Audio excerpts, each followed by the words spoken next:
जन्माष्टमी महोत्सव में श्री नरसिंह मंदिर जशवंत नगर में शामिल होने पहुंचे सपा नेता आदित्य यादव विशाल भजन संध्या में शामिल हुए। इस दौरान मीडिया से बात कर आदित्य यादव ने घोसी की जीत पर जनता का आभार व्यक्त किया। घोसी उपचुनाव में घोसी की जनता का सपा को अपार समर्थन मिला। समाज के सभी लोगों ने सपा को वोट दिया।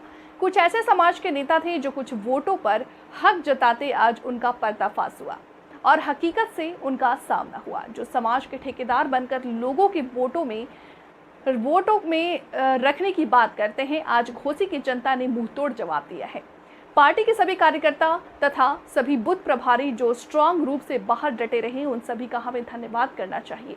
सपा 2024 के चुनाव में भाजपा को फाड़ फेंकने का काम करेगी। भारत देश के संविधान ने सभी धर्मों को साथ लेकर के चलने की बात कही है, उसी से भारत बनता है। 2014 से पहले जो भावना थी सभी के मन में कि सब धर्म और समाज एक है, वो भावना लाना फिर से जरूरी है। मेघ सिंह वर्मा, TTN 24, समय का सच।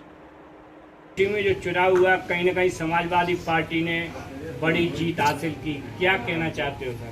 देखिए, घोसी का जो चुनाव था, लगातार जिस तरीके से समाजवादी पार्टी का संगठन और जो शीर्ष नेतृत्व था लगातार घोसी में प्रचार करता रहा और जो जन समर्थन मिला, जो सभी समाज के लोगों से, कई ऐसे समाज के नेता जो कहीं ना कहीं कुछ वोटों पे अपना हक जताते थे, आज उनका पर्दाफाश हुआ और आज उनको हकीकत से सामना हुआ। ये सामना सिर्फ और सिर्फ घोसी की जनता ने उनको कराने का काम किया है, चाहे वो मौजूदा सरकार हो या जो अन्य पार्टियां जो कि समाज के एक वर्ग के लिए या फिर किसी एक समाज के लोगों के ठेकेदार बन के वोटों को रखने की बात करते थे, आज उनको एक मुंहतोड़ जवाब दिया है समाजवादी पार्टी ने।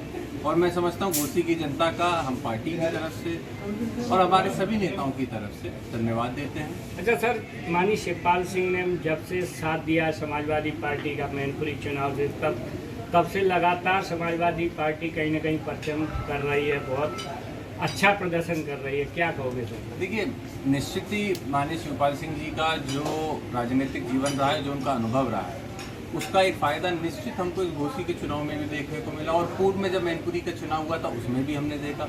बल्कि आज जब मैं लोगों से बात कर रहा था, कई लोगों से लगातार हम लोग संपर्क में रहे, तो सबने यही कहा कि जो मैनपुरी का चुनाव था उसी का एक तरीके से बहु रूप में ये पार्ट 2 कह लीजिए, 2.0 जो आजकल ज़्यादा लोग इस्तेमाल करते हैं, कि उसी के रूप में ये चुनाव भी उपचुनाव देखा गया।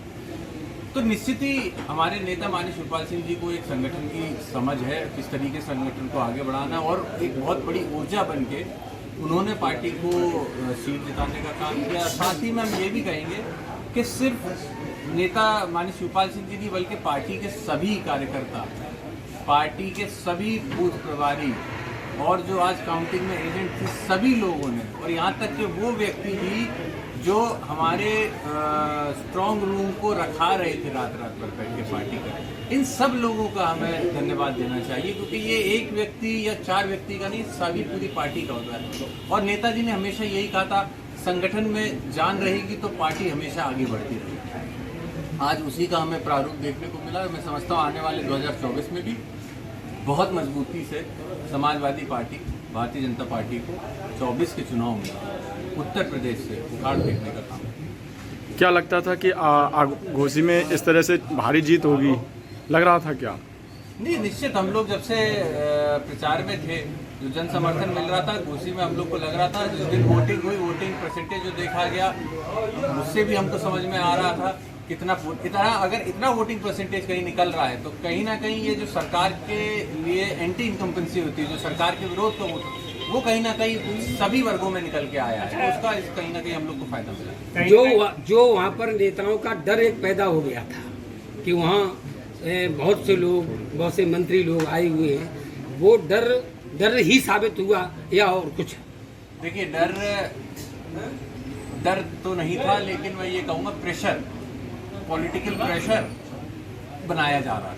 वो पॉलिटिकल प्रेशर बनाया गया, लेकिन उसको समाजवादी पार्टी ने, नेताओं ने, सबने मिलकर उसको तोड़ने का काम किया, जनता को भरोसा दिलाया कि आप लोग सबके साथ रहें और निश्चित ही जीत। अच्छा सर, लास्ट क्वेश्चन है, जैसे कि देश में धर्मनिरपेक्ष पार्टियां आगे बढ़ें या सांप्रदायिक पार्टियां, धर्मनिरपेक्ष पार्टियां जो भी हैं सभी धर्मों को साथ लेके चलती, क्या कहना चाहते हो सर? देखिए, भारत देश जो है, भारत देश के कड़-कड़ में, इसके संविधान के कड़-कड़ में सभी समाज को ले जाने की बात है। इस भारत देश के जो भी बड़े बड़े हमारे नेता रहे हैं या वो लीडर्स रहे हैं जिनको हम आज देखते हैं, किताबों में बच्चे पढ़ते हैं, जिनकी पढ़ाई की बातों को हम आने वाली पीढ़ी को सिखाते हैं, उन सभी ने सभी धर्म को लेकर चलने की बात की है।